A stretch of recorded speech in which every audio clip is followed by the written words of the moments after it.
Muito bom dia a todos os telespectadores. Hoje iniciamos o nosso programa de forma muito especial, celebrando os missionários.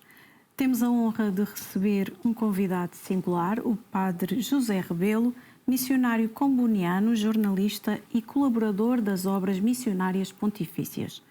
Com mais de 20 anos de experiência em África, na Ásia e América Latina, Padre José Rebelo vem partilhar connosco histórias de fé, esperança e serviço, mostrando o verdadeiro significado de ser um missionário no mundo de hoje. Padre José Rebelo, muito bem-vindo. Obrigado, é um prazer estar aqui. Obrigado à Canção Nova por este convite e podemos partilhar durante esta manhã. Exatamente. E, como é habitual, eu já lhe pedia para orientar o nosso momento de oração, não é? Pedindo a luz do Espírito Santo para a missão da Igreja e para o testemunho que vamos partilhar hoje, não é? Sim, e como falamos de missionários, estamos no mês missionário de outubro, o tema deste mês missionário é Missionários de Esperança entre os Povos.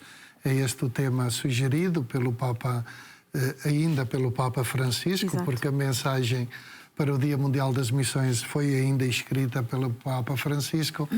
E ele pede-nos que sejamos sinais e mensageiros de esperança entre os povos.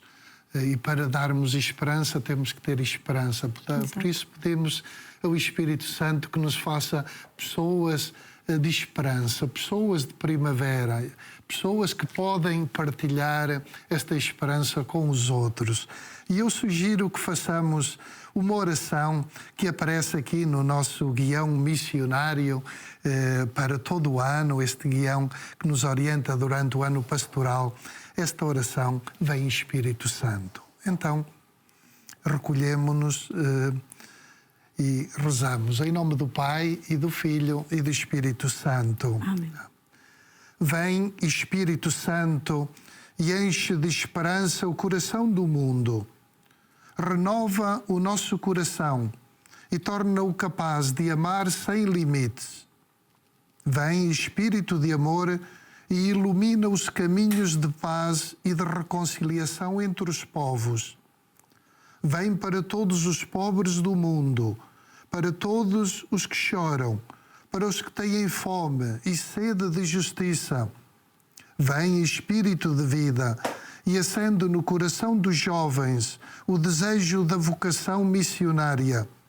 Assiste os missionários do Evangelho com o teu sopro de amor, com a tua luz ardente, com a força da tua graça. Revigora a nossa fé missionária e faz-nos testemunhas de esperança. Vem, Espírito de Deus. Glória ao Pai, ao Filho e ao Espírito Santo, como era no princípio, agora e sempre. Amém. Em nome do Pai, e do Filho e do Espírito Santo. Amém.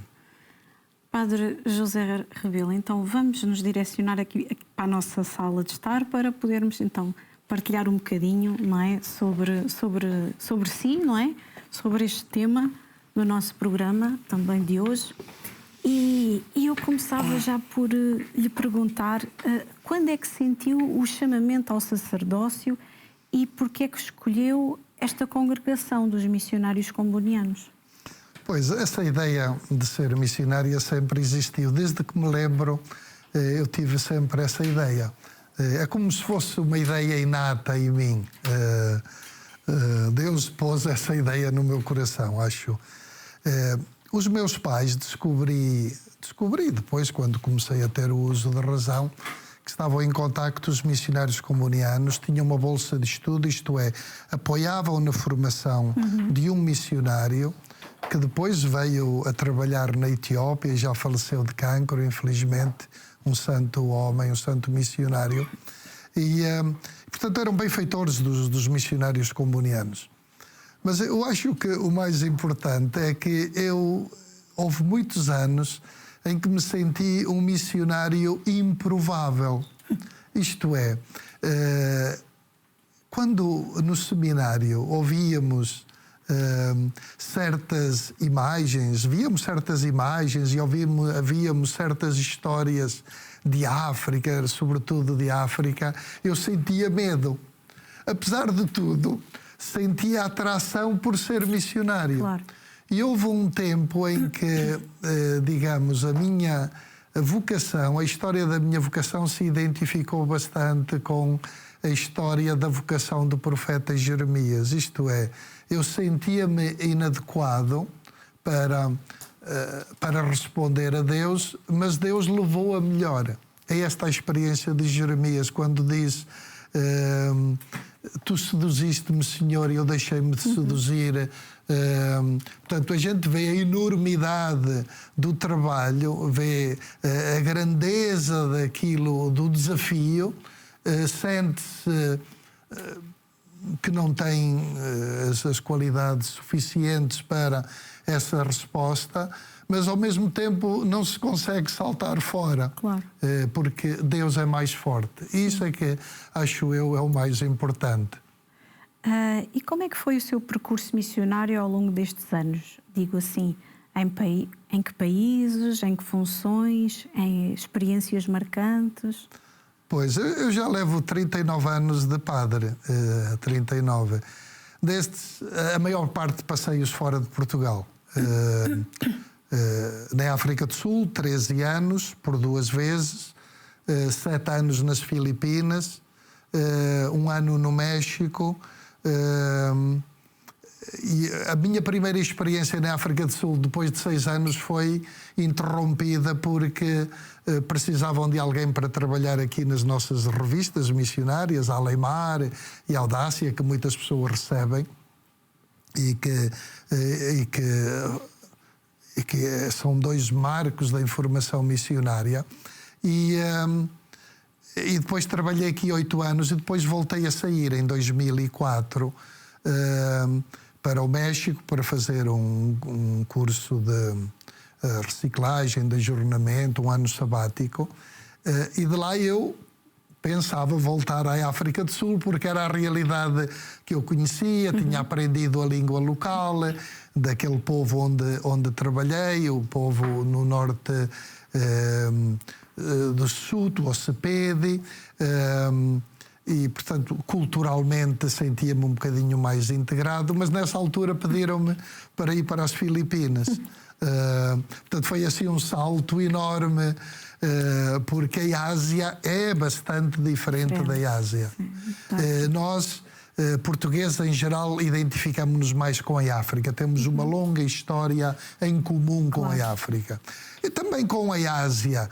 Mas, culturalmente, a Ásia é mais distante de nós. Portanto, e depois das Filipinas, então sim, voltei à África do Sul. Portanto, saí em 2004 de Portugal e só voltei em 2020. E depois, no ano seguinte, pediram-me para trabalhar para as obras missionárias pontifícias, que são as obras do Santo Padre, portanto, que existem para ajudar, animar missionariamente a Igreja e também ajudar o Santo Padre a ajudar aquelas igrejas que ainda precisam de algum apoio económico. Claro. Portanto, este é resumidamente assim o que eu fiz nos últimos anos. Que desafios é que enfrentou nos diferentes continentes onde esteve? Há muitos desafios, desafios. O primeiro grande desafio, eu poderia dizer, é o da língua. É o da língua, porque algumas das línguas são mais fáceis, outras são mais difíceis, e a língua é importante para comunicar, para chegar ao coração das pessoas. Esta coisa de usar intérpretes como quando as línguas são muito difíceis é um bocadinho mais difícil de estabelecer realmente comunhão.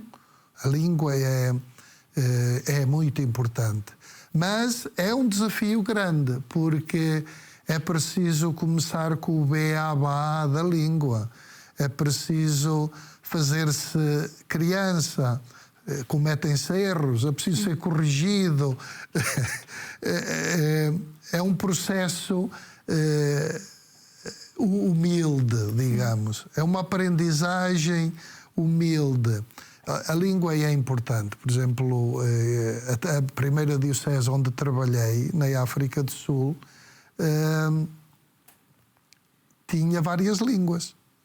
A língua que eu aprendi era o Sepedi. Fiz até o curso na universidade de Sepedi, até o último grau, sim, etc. A literatura, não só a língua, a literatura, para poder entrar mais na cultura.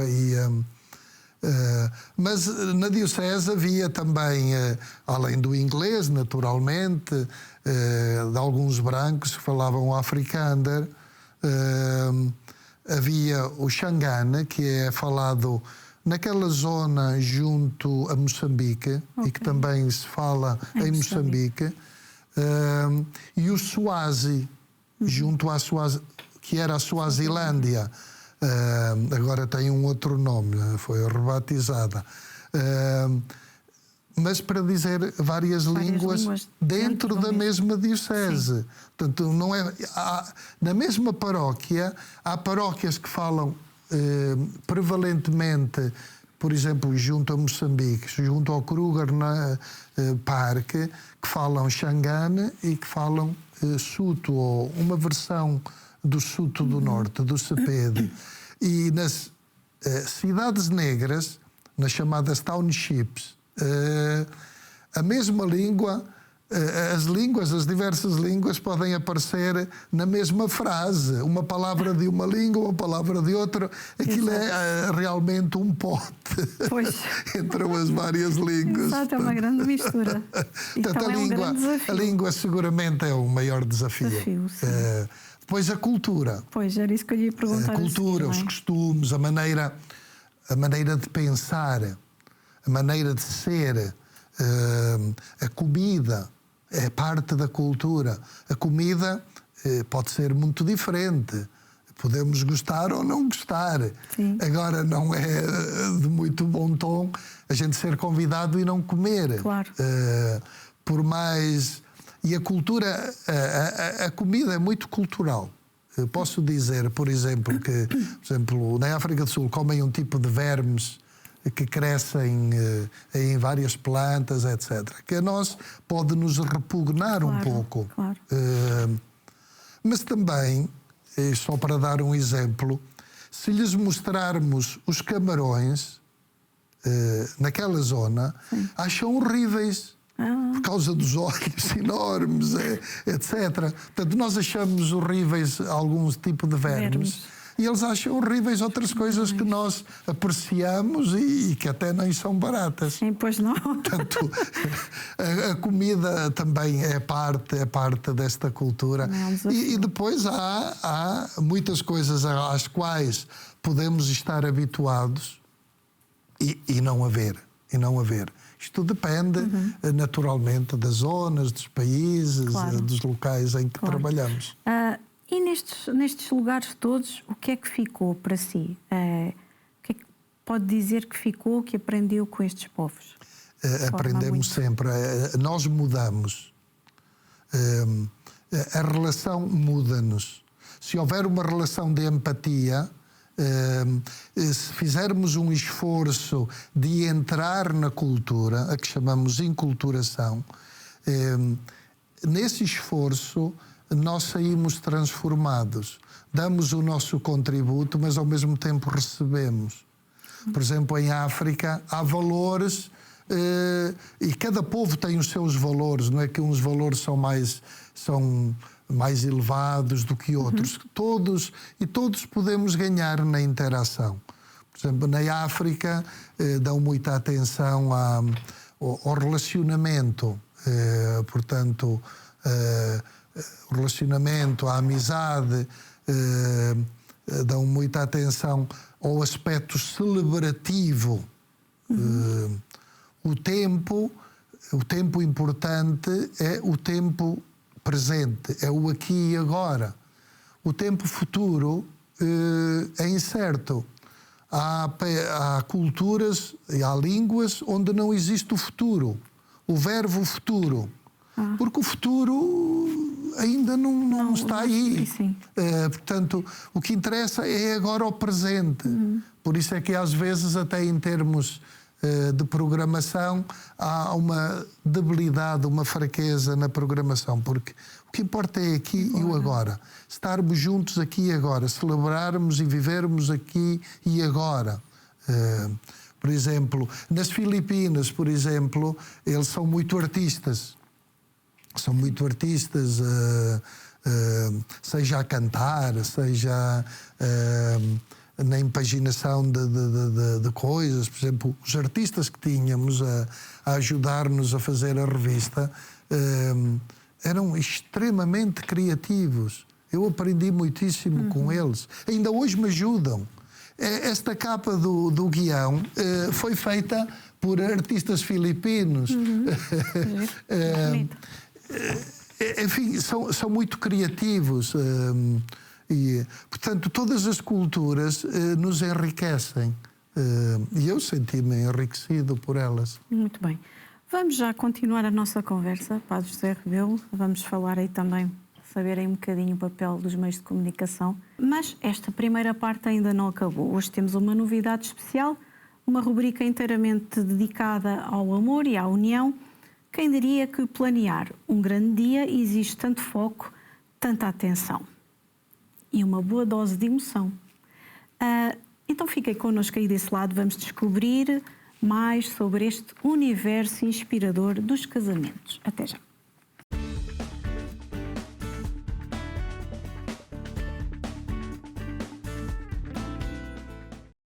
Então, muito bem-vindos aqui ao nosso espaço rubrica do nosso Manhã Viva e hoje temos connosco duas convidadas muito especiais, a Tatiana e a Susana.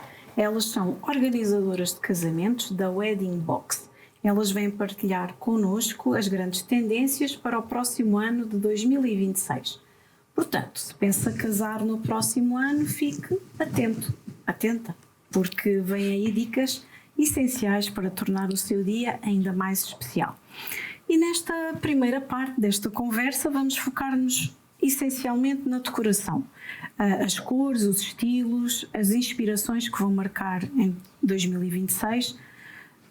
O restante vamos deixar para a segunda parte, mas para já temos aqui então a Tatiana Santos e a Susana Lopes. Muito bem-vindas. Olá. Obrigada. Antes de mais, obrigada pelo convite para estarmos aqui. Fazendo uma breve apresentação, eu sou Wedding Planner certificada, a Susana já tem bastante experiência na parte da organização de eventos e é o meu braço direito desde há 3 anos, mais ou menos, que ingressou nesta parte de Wedding Planner, fazendo parte da minha equipa. Sim. Explicando se calhar só aqui um bocadinho o que é a Wedding Box, para vocês entenderem também. Criámos este conceito de Wedding Box um bocadinho para dar aos noivos aqui uma box quase que perfeita para eles. Não, obviamente que não é por contratarem uma Wedding Planner que têm de levar já os serviços todos que nós temos agregados, mas é uma mais-valia para eles. Nós conseguimos apresentar-lhes os melhores orçamentos e as melhores propostas. E lá está, a Wedding Box tem por detrás também muitos serviços e muitos parceiros, ok? Eu, enquanto Wedding Planner, apresento sempre os nossos serviços, mas vou também sempre procurando mais fornecedores para irmos sempre de encontro àquilo que eles procuram. Claro. Okay? Muito bem.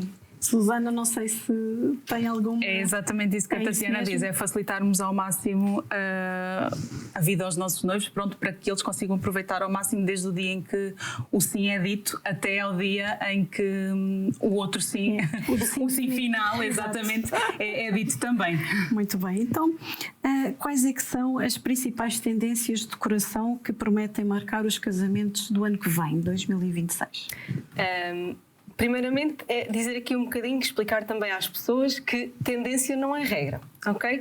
Que tendência, há muitos noivos que chegam até nós e nos dizem e que não têm ideia nenhuma daquilo que vão querer para a sua decoração, para o vestido da noiva, para o próprio buquê, e nós damos e dizemos o que é o mais usual e o que é que são as tendências de momento. Sim. Mas é também, no fundo, irmos sempre de encontrar aquilo que eles procuram e irmos sempre dando ideias e opiniões e também perceber do outro lado o que é que eles procuram. Tendência que vamos ver mais em 2026, um bocadinho ir buscando aquilo que também já se começou a fazer em 2025, que são os casamentos mais naturais, mais leves, um bocadinho mais desconstruídos, mas com elegância, por assim dizer. Sim. E em termos de uma paleta de cores, o que é que os noivos normalmente mais escolhem? Se é que já acabou de dizer que às vezes não têm ideia alguma, mas há tons que devem predominar também no próximo ano? Sim, é um bocadinho como a Tatiana está a dizer, que cada um tem a sua própria...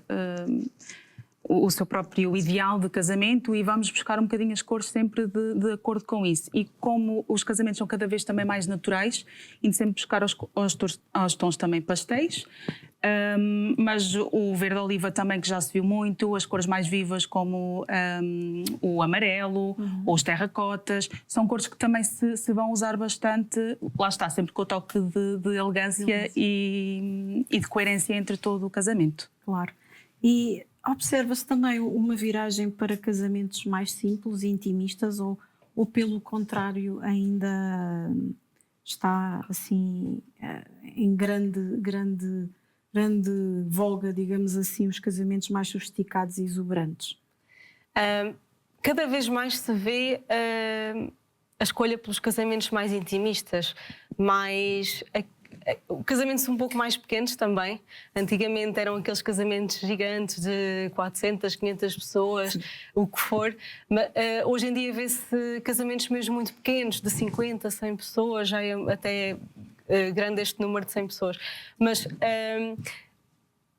criam um bocadinho os casamentos mais intimistas, com foco um bocadinho em casamentos mais únicos, experiências mais personalizadas, mais de encontrar aquilo que os noivos procuram e para eles próprios no dia também conseguirem aproveitar e experienciarem tudo aquilo que escolheram, todos os momentos. Exatamente. É muito por aí. E a vossa experiência, o que é que têm visto ultimamente? Ou o que é que têm feito ultimamente? Mais casamentos civis, mais casamentos religiosos? Posso dar a palavra? Fazemos mais religiosos, eu acho, mas também se fazem muito civis. Também. Cada vez mais. Cada vez mais os civis, sim. Também porque elas procuram, lá está, elas e eles, os noivos, procuram mais a questão do natural, do ser natural também. Pronto. E o civil permite fazer no exterior, por exemplo. Sim. Mas pronto, tem essa questão, mas continuamos a ver muitos religiosos também. Sim. Nós temos também muitos noivos que chegam até nós e que nos dizem que gostavam de casar pela religião, mas o facto de não poderem casar no exterior, que é uma coisa que queriam muito, ficam ali um pouco divididos e depois ganham um pouco o significado para cada um tem, se para eles tem mesmo significado fazê-lo pela igreja ou se até nem são praticantes e preferem e não veem razão para casar pelo civil. Ok. E a sustentabilidade, como é que é? Ainda nesta realidade da decoração e tudo mais, os noivos procuram, têm estes cuidados acerca da sustentabilidade? Sim, têm cada vez mais utilizar materiais recicláveis ou mesmo um tipo de papel que dê para reutilizar ou que dê para plantar, também temos essa opção. Mais madeiras, mais coisas que sejam também úteis, mesmo, por exemplo, nas questões das flores, utilizarmos sempre flores da época e locais, ou seja, fazermos sempre a referência de que preferem fornecedores locais e fornecedores também que tenham a consciência daquilo que estão a fazer, digamos assim. Pronto, para essa questão da sustentabilidade, sim, é muito importante, eu acho, e cada vez mais mesmo em termos das lembrancinhas ou assim que os noivos, por exemplo, oferecem aos convidados, alguma coisa que seja útil e sustentável, acho que pesa muito na balança, sim. Muito bem. E os elementos decorativos que acreditam que estão em alta? Flores, velas, iluminação? É assim, cada vez mais se vê casamentos, ou seja, as flores são o essencial de um casamento, existe sempre o toque floral. Sendo que também se começa a ver um bocadinho mais, e já se começou um bocadinho agora no final destes eventos de 2025, menos flores, mais velas. Mais também porque os casamentos de final de tarde também são muito usuais agora de momento. E torna logo o ambiente com mais velas um pouco mais aconchegante. Sim. Então há muito foco para flores, sim, e acho que vai sempre haver esse toque floral, mas vê-se muito a conjugação com velas, seja altas, baixas, ali para compor um bocadinho as mesas. A nível também de aspectos de decoração, a parte do layout está muito... Começou agora a ver-se também, acho que vai ser o auge também em 2026, que são os layouts em S, em espinha. Ou seja, são mesas redondas, retangulares, que se colocam em espinha, ou seja, dá movimento ao casamento e torna as pessoas mais próximas, ok? Tanto em layouts exteriores como interiores, porque há muito, lá está, estilo tipo arraial, que se vê muito também, já se vê, e que é tudo muito no exterior e tudo mais, mas no entanto no interior como no exterior vê-se muito esse tipo de layout. A nível posso dizer também, a nível de tecidos nos tetos, para criar também um movimento. Ou seja, lá está, como eu estava a dizer, menos flores, mais velas, tornando o ambiente com tecidos no teto, mesas com movimento, tudo cria ali um cenário um pouco mais intimista, mais de acordo com aquilo que os noivos procuram. Obviamente que pode não ser nada disto, mas é o que está... É o que se está a usar de momento. Só uma curiosidade também neste aspecto de decoração. Os buquês de noiva, o tradicional, aquele buquê redondinho, bonitinho, já se usam muitos tipos de buquês de noiva bastante diferentes. Ou de uma flor só, maior, mas de uma flor só, ou buquês tipo formato de cascata, ou mais desconstruídos, ou seja, algo muito mais fora da caixa do que o tradicional, exatamente. Muito bem. Pronto, e já voltamos, não é? Já voltamos para terminar a nossa conversa. Volte connosco.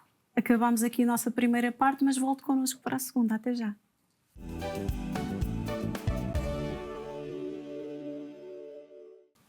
Muito bem-vindos de novo ao nosso programa. Esta segunda parte, estamos com duas conversas pendentes em dois espaços do nosso estúdio. Aqui na mesa da nossa rubrica, onde falamos sobre tendências dos casamentos de 2026 e como já viram na sala de estar, não é? Se não viram, provavelmente vão ver, onde já conversámos na primeira parte com o padre José Rebelo, missionário comboniano, estamos a falar sobre os missionários da esperança entre os povos. Mas aqui, neste espaço da nossa rubrica, onde após falarmos na primeira parte sobre a decoração, tendências de cores, chegou a hora então de olhar para o estilo dos noivos, não é? O estilo dos convidados, não é? Todos aqueles detalhes que fazem aquele grande dia ser ainda mais especial. Vamos falar então de moda, de acessórios, de penteados e todas as escolhas que transformam o casamento num evento único, não é? E com sentido para quem casa naquele dia e memorável. Então, eu perguntava-vos, quando falamos assim de moda nupcial, o que é que muda nos vestidos, nos trajes para 2026? Quais os detalhes de tecidos que se podem destacar? É assim, para os noivos, normalmente é sempre mais simples, mas mesmo assim sempre com aquele toque de elegância e que cada vez se procuram mais detalhes. Os coletes e casacos até com os forros com padrões. A gravata também é um bocado mais elaborada. Às vezes os noivos até querem fazer uma coisa mais especial e, por exemplo, para quem usa ténis, colocarem o nome dos noivos gravado ou a data do casamento, que também fica muito giro. Para as noivas, vê-se cada vez mais, já se começou a ver alguns destes detalhes durante este ano. Eu acho que é uma coisa também mais prática e que se vai procurar cada vez mais no ano 2026, que é os vestidos, sempre os tecidos cada vez mais leves e mais práticos para que se consigam mexer à vontade, não é? E aproveitar aquele dia. Muito também aqui, tirando um bocadinho o véu tradicional, procura-se muitas as capas, que se usa também, mais fechadas, mais abertas, mas também utilizando muitas capas que também se veem muito e que se vão ver cada vez mais. E a questão dos segundos vestidos ou dos vestidos com saias removíveis, por exemplo, para que elas consigam fazer a cerimónia com um vestido, digamos assim, e que depois ou trocam de vestido mesmo ou que consigam retirar a saia para ficarem mais confortáveis para o restante dia. Muito bem. E para os convidados? Para os convidados, cada vez mais para os convidados, eles, ou seja, os próprios convidados já perguntam aos noivos, quando são convidados, obviamente, já perguntam mas qual é que vai ser o tema do casamento, quais é que são as cores, para irem de encontro à própria decoração. O dress code. Ao dress code, exatamente. E estas informações, estas indicações, tanto podem ir logo desde a partir do convite, com estas indicações de dress code, tanto pode estar presente no site dos noivos, o site de casamento dos noivos, que também já é muito usual os noivos terem, onde se vai colocando todas as informações e pode lá estar. E os noivos e os convidados acabam por gostar desse pormenorzinho, porque vão de encontro também ao casamento em si. E acessórios, beleza, maquilhagem? Cada vez mais é mais o estilo natural, lá está, seguindo sempre esta linhagem do natural e de uma coisa simples com que as pessoas também se sintam bem, uma maquilhagem mais natural e um penteado também mais natural, meios soltos, eu acho que meios soltos mais já não tanto do aqueles que apanhados e aquelas... Ainda se vê. Sim. Se vê. Aliás, vê-se também, não sei se seria isso também a dizer, vê-se também o apanhado para a cerimónia. E depois soltarem também. E depois soltar para a festa, para o decorrer do dia. Acabam por ter também aqui vários penteados para fotos também. Claro, acabam por ficar, tal e qual como a parte dos vestidos, que acabam por ter looks diferentes para os vários momentos. Muito bem. Então, quais as combinações de estilo, cor e atmosfera definem o casamento ideal para 2026? As tendências, pronto, mais do que tendências, lá está. É como dissemos logo no início, que cada casal tem o seu próprio estilo, tem a sua própria imagem e vamos criando essa imagem e vamos ajudando, como Wedding Planners também, vamos ajudando a criar essa imagem ao longo do casamento e dando aqui alguns detalhes para irmos mais por aqui ou mais por ali. Mas acho que é definir o que é que cada um quer. Não há uma tendência a dizer, olha, para o próximo ano a cor é esta e todos têm de seguir essa linhagem. Não, é muito de acordo sempre com aquilo que eles querem. Mas acreditam que a moda e a decoração estão cada vez mais integradas? Sim, não é? sim, isso sem dúvida, porque nós, pelo menos a geração do agora, vai muito... Tem sempre a tendência de ir um bocadinho a atrás. moda, exatamente. Sim. E depois a parte das redes sociais, de mostrar cada vez mais o que é tendência e vai sempre... Nós, ao fim e ao cabo, podemos até nem gostar de alguma coisa que nós vemos inicialmente, mas acaba por nos ir aparecendo e aparecendo e aparecendo. Nós vamos vendo e vendo e se calhar até ficava bonito, se calhar até gostava de ter este pormenor no meu casamento. Depois, pronto, é um desenrolar e acabamos por seguir na moda, por assim dizer. Muito bem. Acho que ficamos com o essencial, acho que nos responderam àquilo que é as novas tendências e pronto, e agradecemos pela vossa presença, não é? Obrigada. Que este ano ainda e o próximo ano seja pleno no vosso projeto. Esperemos que sim, fazemos por isso. Para nós, vamos continuar ali na nossa sala de estar com o Padre José Rebelo. Volte connosco, até já.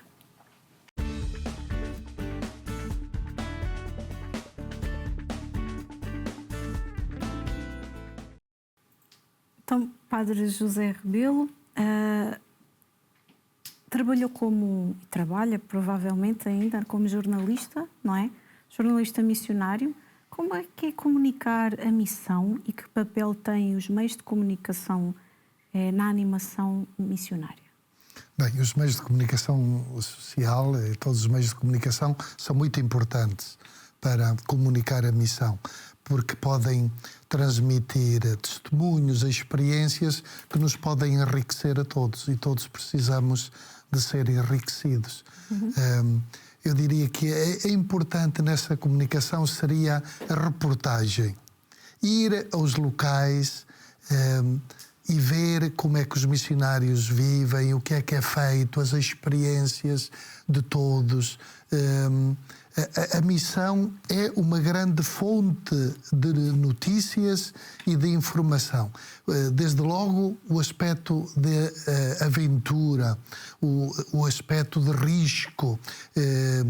Há tantas histórias bonitas que teriam um lugar também na televisão, também na rádio e não só nas revistas. Portanto, a missão é uma fonte de histórias que são atrativas e que interessam a todos. E é importante ir buscar essas histórias para dar a conhecer. Muitas vezes nós não conhecemos muitas das situações que se vivem no mundo e muitas dessas histórias, e todos teríamos a ganhar. Sim. E atualmente colabora com as obras missionárias pontifícias. Pode explicar um pouco aquilo que já falou um pouco na primeira parte, mas pode explicar melhor o que é que são estas obras missionárias pontifícias? As obras missionárias pontifícias são as obras do Santo Padre. Nasceram em contextos diferentes, 3 delas em França, 2 delas, as primeiras 2, por iniciativa de 2 meninas que estavam em contacto com os missionários franceses no Extremo Oriente, e depois pensaram de começar a reunir grupos de oração e de apoio a estes missionários. E assim começaram as obras, por iniciativa de leigas. Depois, há mais de 100 anos, o Santo Padre decidiu declarar estas obras, estas 3 primeiras obras, e depois surgiu uma 4ª, pontifícias, isto é, pô-las sobre a sua alçada, para lhes dar visibilidade e para assegurar também equidade na distribuição dos fundos recolhidos. Desta maneira, não são as obras de um país ou de outro, ou de uma igreja ou de outra, mas são as obras de toda a igreja. E, portanto, nós apoiamos o Santo Padre nessa solicitude por todas as igrejas. Mas as obras, não é? Existe algo que caracteriza cada uma delas? Sim, exato. A obra da propagação da fé pensa na primeira evangelização. Portanto, que o Evangelho chegue a quem nunca chegou ou não está suficientemente evangelizado. A obra de São Pedro procura apoiar na formação do clero e dos religiosos nos países ditos missionários. A obra da infância missionária apoia projetos com crianças. Portanto, crianças, o lema é crianças rezam por crianças, crianças evangelizam crianças, crianças apoiam crianças. E depois a outra obra é a obra da União Missionária, é para formar todos os agentes. Todos precisamos de ser formados e de nos abrirmos à missão. Portanto, essa obra procura ajudar-nos a termos uma visão global, mundial da Igreja e da fé. E as obras missionárias pontifícias produzem diversos materiais para animar a missão. Pode falar um pouco sobre eles? Sim, ao longo do ano nós procuramos animar missionariamente a Igreja, distribuímos pela net, no nosso site, por as redes sociais, por e-mail, enviamos reflexões para as crianças, preparamos um guião também para a infância missionária, portanto, para ajudar as crianças a abrir-se ao mundo.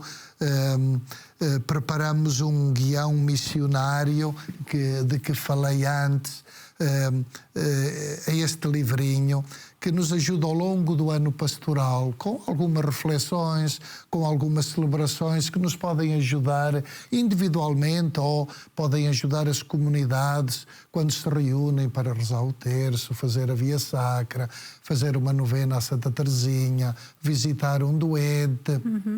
Ou fazer uma vigília, ou uma adoração eucarística, e depois orações para diversas circunstâncias da vida das pessoas. Portanto, é um instrumento que procuramos pôr nas mãos das pessoas, que as ajuda a rezar. E rezar, como costumava dizer o Papa Francisco, é o primeiro ato missionário. Portanto, nós somos missionários desde logo ao rezarmos. Ao rezarmos, apoiamos, rezamos por quem está diretamente envolvido na linha da frente, mas também ao rezarmos nos abrimos a Deus e às suas inspirações. Portanto, de alguma maneira, nos disponibilizamos para fazer aquilo que está ao nosso alcance para que o reino de Deus venha. E em outubro celebramos o mês missionário. Qual é o ponto alto deste mês? O ponto alto foi o Dia Mundial das Missões, que celebramos agora no dia 19. Pronto, esse é o ponto alto do mês, que em geral é precedido por vigílias e pronto, que nos ajuda a tomarmos consciência de que, de facto, nós somos uma igreja missionária. Todos nós somos discípulos missionários. E o Papa Francisco escreveu a mensagem para o Dia Mundial das Missões. Qual é o tema deste ano e os pontos principais desta mensagem? O tema é missionários de esperança entre os povos, porque o tema deste ano jubilar é precisamente o tema da esperança. Portanto, no fundo, o Papa encoraja-nos, desafia-nos a sermos sinais e mensageiros de esperança. Diz, para sermos sinais e mensageiros de esperança, nós mesmos temos que nos abrir à esperança, através da oração, através da Eucaristia, portanto, renovar a nossa espiritualidade, a espiritualidade eucarística. Portanto, ao termos esperança em nós, depois podemos partilhá-la com os outros. Claro. E a missão hoje envolve também os leigos, não é? Os têm um papel importante. Um papel fundamental. Um papel fundamental. Mesmo a imigração. Eu percebi isto na África do Sul. O papel que os imigrantes têm nas comunidades. Ajudaram a construir igrejas, eram pilares das comunidades. E hoje estamos a ver isto também entre nós, com muitos imigrantes, sobretudo brasileiros, mas também de outras proveniências, que começam a integrar-se nas comunidades e começam, e são testemunhas de uma maneira de igreja de ser um bocadinho diferente. É uma outra tradição. Há várias tradições e a missão é isto, é a partilha dos dons. Não é só a partilha dos bens materiais, mas a partilha dos bens espirituais, de uma maneira de ser, de celebrar, de acreditar. Isto está a acontecer entre nós. Sim. E os jovens respondem ao apelo missionário? Respondem, acho que sim. Há uma iniciativa aí da Missão País que reúne todos os anos milhares de jovens. É um sinal desta dedicação. Há jovens que também fazem voluntariado missionário, em geral 1 mês, 2 meses. É um periodinho muito limitado, obviamente é um bocadinho difícil de fazer bastante, mas é uma primeira abertura, é um sinal. Obviamente que o compromisso de longa duração, o compromisso para a vida é mais difícil. E é por isso que faltam, digamos, as vocações missionárias. Porque é um compromisso para toda a vida, não é um compromisso só para um tempo limitado. Portanto, é um ato de fé, digamos. Sim, sim. E o que é que significa ser esperança em contextos de sofrimento, na sua opinião? Estar presente, desde logo. Há muitas situações em que nós nos sentimos inadequados, que é aquilo que sentimos quando há, portanto, um funeral, ou muitas vezes aquilo que podemos oferecer é a nossa presença, é o nosso carinho, é aquela mão amiga, aquele abraço amigo, aquele conforto e a nossa oração.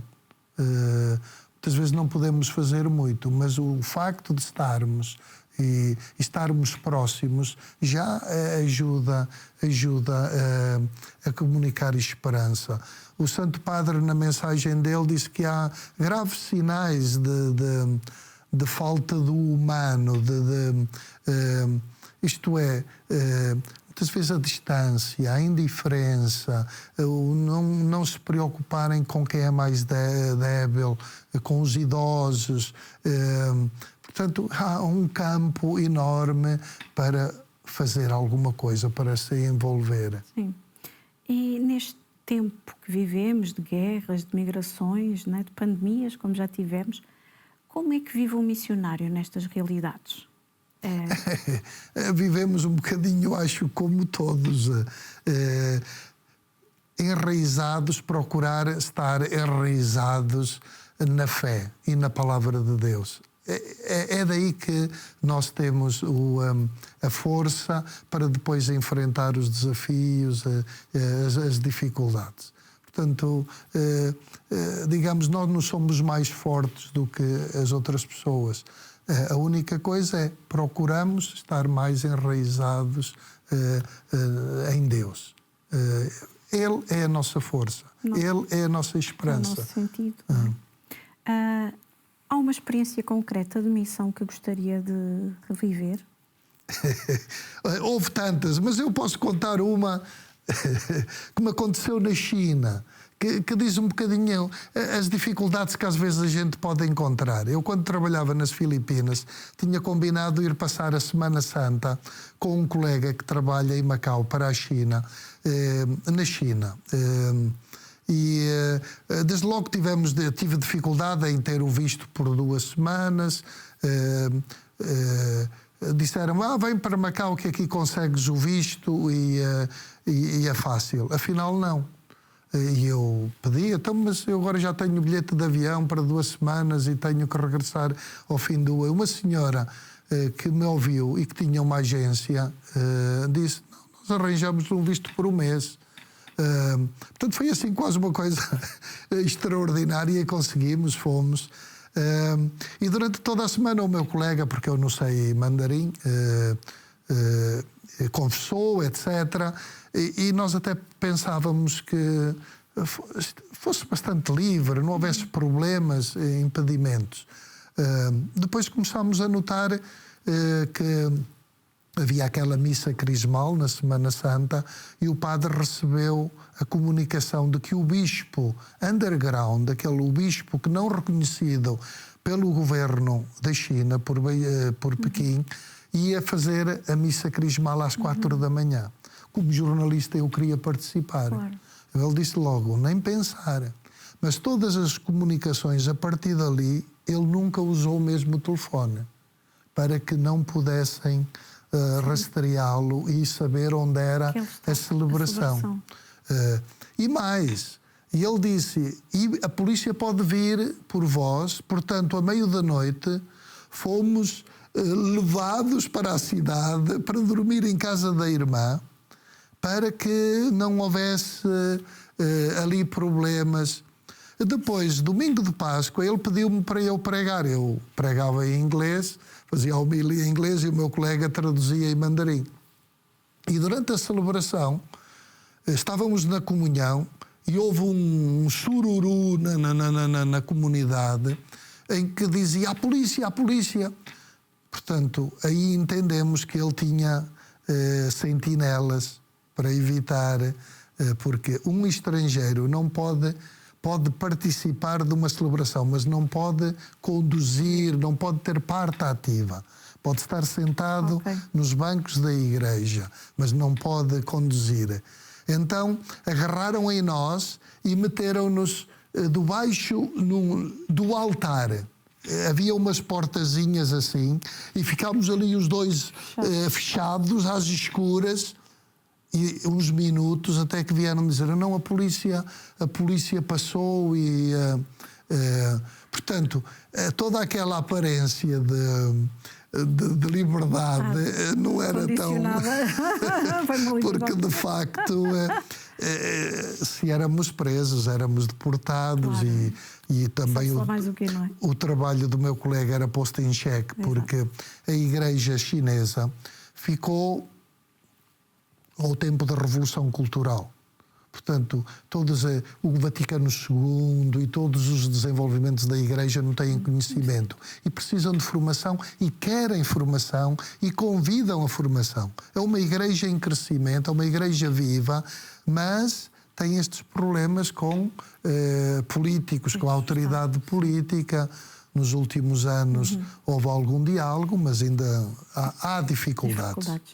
Que mensagem gostaria de deixar aos que sentem desejo de partir em missão? Bem, como disse, a missão é enriquecedora, é inspiradora. Às vezes não é fácil sair do conforto, não é fácil dizer, olha, Senhor, aqui estou, partir, deixar, digamos, o nosso mundo que conhecemos, mas é muito enriquecedora e vale a pena. E é uma chamada, seria um desafio, de facto, para os jovens trabalhar, sentir-se colaborador direto de Jesus na construção do reino.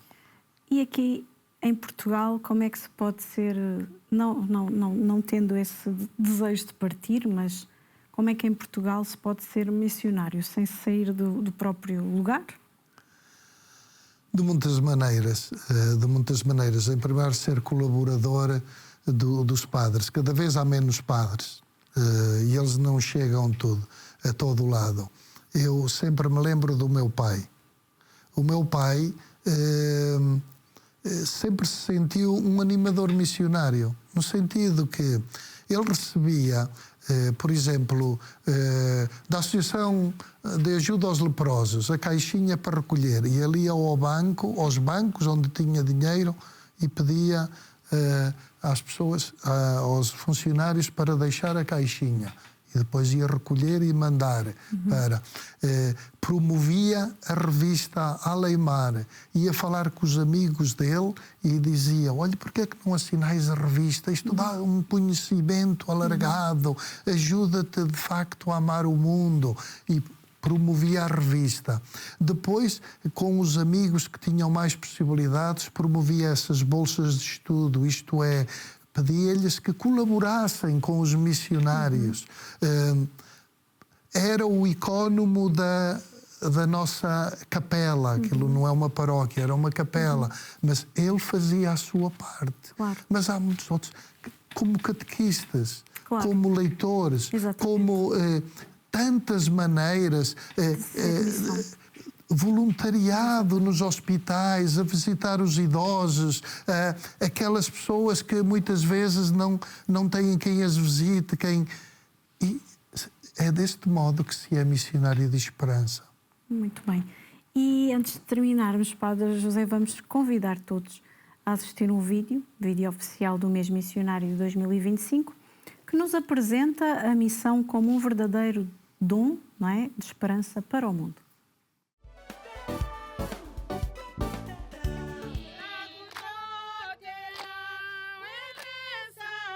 The Church's mission spans the globe, led by countless individuals who give themselves in service to others.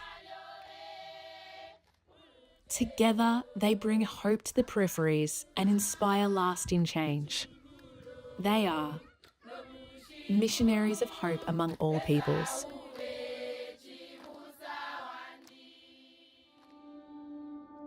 The Church herself, in all her members, is increasingly called to be a missionary church that opens its arms to the world, proclaims the word, and becomes a leaven of harmony for humanity. Non una Chiesa cieca, ma una Chiesa illuminata da Cristo, che porta la luce del Vangelo agli altri. Non una Chiesa statica, una Chiesa missionaria, che cammina con il Signore lungo le strade del mondo. So I'm always asking God to say, here I am, send me. God told me that I could meet Him meeting the people, and it's true. When I am meeting the people, I can experience to have the sparks of God's presence, no? just to recognize Jesus in every people, with different thinking, with different tradition, like this. Try to see Jesus in them. Just help me to walk. شو يعني أن نكون مرسلين الرجاء خاصة بالحروب اللي نحن عم نعيشها بالشرق الأوسط، أنه نعلن يسوع المسيح رجانا الوحيد. Prier ensemble, visiter les familles et être proche d'elles dans leur souffrance. I was sharing with them the message and kind of giving them a little bit of reassurance that they are not on their own, that the Lord is with them. Somos co-creadores de esperanza cuando anunciamos la alegría del Evangelio. There is hope when we come together sharing meaningful stories. At may mga kwento na may kwenta. Kung ang salita at gawa ay nakaugat sa mabuting balita ng poong mapagpala. Kenda na daka-vaka ina bukui ni lotu na non dei tabi minando viva che algangata che vir na tomata per ogni reclama una tomata. Con la nostra vicinanza alla gente che soffre possiamo dire loro che ancora Dio è presente, ancora si prende cura di loro e ancora c'è spazio per la speranza e per il futuro. Our celebration of this holy year challenges all of us to be pilgrims of hope. Taking up the words that Pope Francis chose as the theme for this year's World Mission Day, I would conclude by encouraging you to continue to be missionaries of hope among all peoples.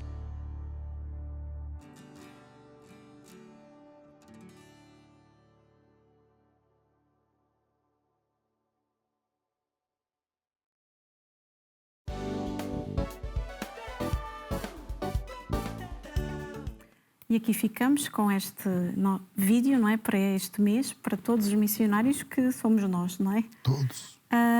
Padre José, muito obrigada pela sua participação hoje aqui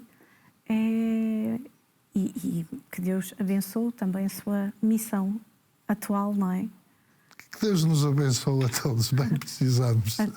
Até breve. Até breve, obrigado. Muito obrigado também, assim que esteve desse lado, já sabe que nos encontramos num próximo Manhã Viva. Até ao próximo programa, se Deus quiser.